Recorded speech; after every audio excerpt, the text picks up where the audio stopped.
Hi guys, और आज के वीडियो का टॉपिक है डेट वर्सेस इक्विटी।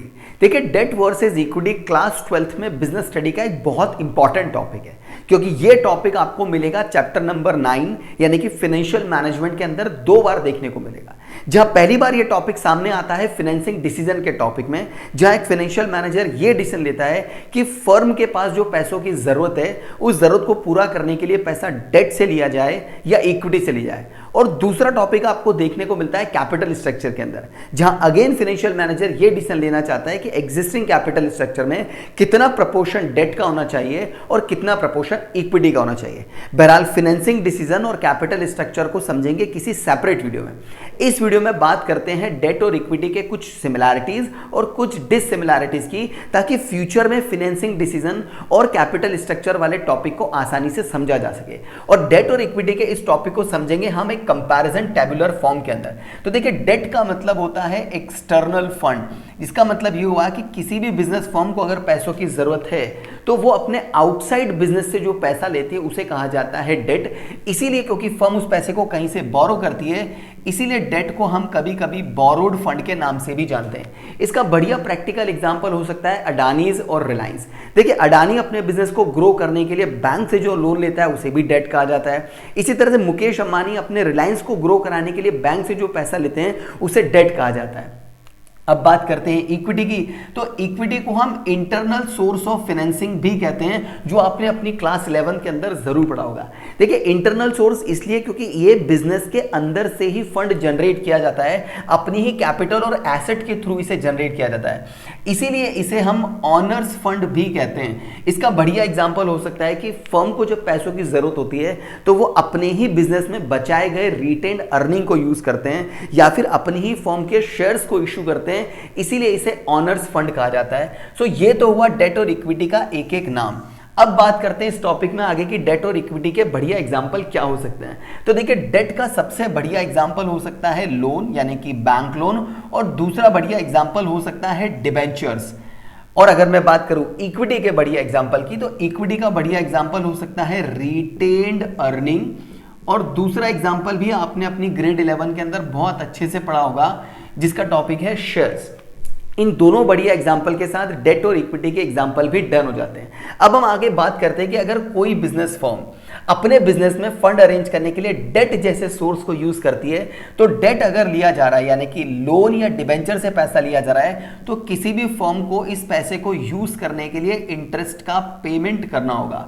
और ये जो इंटरेस्ट का पेमेंट है, लोन के अमाउंट पे जो पेमेंट किया जा रहा है, ये एक फिक्स्ड चार्जेस की तरह रिएक्ट करता है, यानी कि फर्म के पास पैसे हो या ना हो, फर्म को प्रॉफिट हो या ना हो, अगर आपने लोन लिया है, अगर आपने डिबेंचर इशू किए थे, तो आपको उस पर इंटरेस्ट का पेमेंट करना होगा, और ये फिक्स्ड चार्जेस होंगे चाहे प्रॉफिट हो या ना हो। वहीं अगर मैं बात करूं इक्विटी की, तो इक्विटी जब ली जाती है, शेयर्स के थ्रू ली जाती है, तो आपको यहां पर डिविडेंड का पेमेंट करना पड़ता है। और बात करूं डिविडेंड के पेमेंट की, तो डिविडेंड का पेमेंट एक फिक्स्ड चार्जेस की तरह ऑर्गेनाइजेशन में नहीं एग्जिस्ट करता है। इसका मतलब ये हुआ कि अगर किसी फर्म के पास प्रॉफिट नहीं है, यानी कि किसी फर्म को किसी पर्टिकुलर क्वार्टर में या ईयर में नेट लॉस का सामना करना पड़ रहा है, तो वो डिविडेंड के पेमेंट के लिए मना कर सकते हैं। ये भी हो सकता है कि किसी फर्म को किसी क्वार्टर में या किसी साल के पूरे ईयरली प्रॉफिट पे अच्छा खासा प्रॉफिट हुआ था, इसके बाद भी फर्म डिविडेंड देना नहीं चाहती है, तो वो यहां मना कर सकती है। लेकिन डेट के केस में ऐसा नहीं है, आपको प्रॉफिट हो या लॉस, आपको इस इंटरेस्ट का पेमेंट करना ही होगा। शायद इसी वजह से, क्योंकि ये इंटरेस्ट का पेमेंट एक फिक्स्ड चार्ज है, धीरे धीरे ऑर्गेनाइजेशन के ऊपर इसके पेमेंट का जो बर्डन है वो बढ़ने लग जाता है। ऑर्गेनाइजेशन के ऊपर इसको पेमेंट करने का जो एक्सपेंसेस हैं वो इंक्रीज हो जाते हैं, और धीरे धीरे ऑर्गेनाइजेशन के ऊपर इसके पेमेंट की लायबिलिटी बढ़ना शुरू हो जाती है। इसीलिए शायद डेट लेने से ऑर्गेनाइजेशन पे लायबिलिटी बढ़ना शुरू हो जाती है। वेरएज़ अगर मैं बात करूं इक्विटी की, तो क्योंकि इक्विटी पे डिविडेंड का पेमेंट कंपलसरी नहीं है, चाहे आपको प्रॉफिट हो या लॉस हो, इसीलिए धीरे धीरे ऑर्गेनाइजेशन में इसका बर्डन खत्म तो नहीं होता, लेकिन बर्डन धीरे धीरे कम हो जाता है। धीरे धीरे फ्यूचर के साथ इसके एक्सपेंसेस ऑर्गेनाइजेशन पे कम लगते हैं, और धीरे धीरे ऑर्गेनाइजेशन पे धीरे धीरे इसकी लायबिलिटीज भी क्या हो जाती हैं, कम हो जाती हैं। ये तो हुई इसके पेमेंट की बात। अब बात करते हैं आगे, जब ऑर्गेनाइजेशन फंड रेज करती है डेट के थ्रू यानी कि लोन के थ्रू, तो ऑर्गेनाइजेशन को कहीं भी किसी भी फॉर्म में वोटिंग राइट्स को इशू करने का कोई जरूरत नहीं होता है। लेकिन अगर फर्म ने फंड अरेंज किया है इक्विटी की फॉर्म में, शेयर्स में, स्पेसिफिकली इक्विटी शेयर्स की फॉर्म में, तो फर्म को वोटिंग राइट्स जनरेट करने ही पड़ेंगे, स्पेसिफिकली अपने इक्विटी शेयर होल्डर्स के लिए और प्रेफरेंस शेयर होल्डर्स के लिए। ये हुई इनके वोटिंग राइट की बात। अब बात करते हैं आगे कि अगर किसी फर्म ने डेट से पैसा लिया था, यानी कि लोन या डिबेंचर से पेमेंट लिया था, तो फर्म को टैक्स फ्री सोर्स की तरह इसे यूज कर सकती है, जो कि फर्म के लिए एक बहुत अच्छी बात है। इसका क्या मतलब हुआ कि अगर किसी क्वार्टर में या किसी साल के एंड में फर्म को अच्छा खासा प्रॉफिट हुआ था, तो उस प्रॉफिट में से पहले इस लोन के ऊपर लगने वाले इंटरेस्ट को माइनस किया जाएगा और बचे हुए अमाउंट के ऊपर टैक्स देना पड़ेगा। इसीलिए लोन के ऊपर लगने वाला इंटरेस्ट एक टैक्स फ्री सोर्स है, वेरेज शेयर्स के ऊपर लगने वाला डिविडेंड एक टैक्स फ्री सोर्स की तरह काम नहीं करता है। यहां पर ऑर्गेनाइजेशन को डिविडेंड के ऊपर भी टैक्स देना पड़ता है। शायद इसी वजह से जो डेट है वो ऑर्गेनाइजेशन के लिए एक चीपर सोर्स की तरह रिएक्ट करता है, और वहीं इक्विटी ऑर्गेनाइजेशन में एक कॉस्टली सोर्स की तरह रिएक्ट करता है। अब एग्जाम में आपसे अगर पूछा जाए कि डेट एक चीपर सोर्स क्यों है, तो ये रहा आपका पूरा आंसर। और एग्जाम में अगर आपसे पूछा गया कि इक्विटी एक कॉस्टली सोर्स क्यों है, तो ये रहा आपका पूरा आंसर। अब बात करते हैं इनके कुछ अच्छे और बुरे, पॉजिटिव नेगेटिव पॉइंट्स की।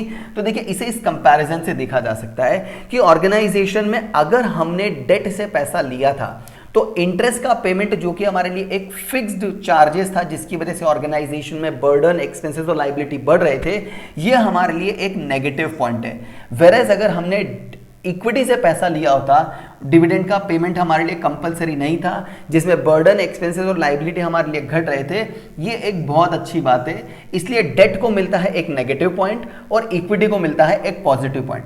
इसके आगे बात करते हैं वोटिंग राइट्स की। तो यहां वोटिंग राइट्स देने की जरूरत नहीं है, इसलिए यहां डेट को एक पॉजिटिव पॉइंट मिलता है। लेकिन इक्विटी के अंदर हमें वोटिंग राइट्स देने पड़ेंगे, हमारी डिसीजन मेकिंग पावर अब शेयर होल्डर के पास चली जाएगी, इसलिए इक्विटी में ये एक नेगेटिव पॉइंट हो सकता है।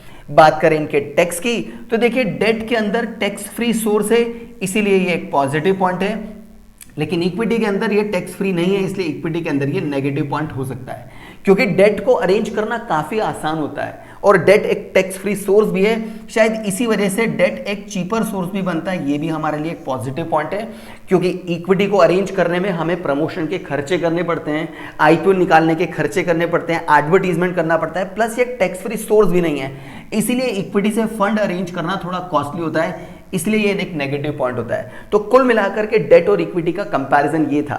इस टॉपिक को समझने के बाद 12th क्लास की बिजनेस स्टडी के चैप्टर नंबर 9 फाइनेंशियल मैनेजमेंट में फाइनेंसिंग डिसीजन को समझना और कैपिटल स्ट्रक्चर को समझना आपके लिए काफी आसान हो जाएगा। अगर ये वीडियो पसंद आई, इसे लाइक करिए। अगर इसका कंटेंट समझ में आया और आपके फ्रेंड के साथ इसे शेयर जरूर करेगा। अगला वीडियो आप किस टॉपिक पे देखना चाहते हैं, कमेंट करके मुझे अपनी राय जरूर बताइएगा।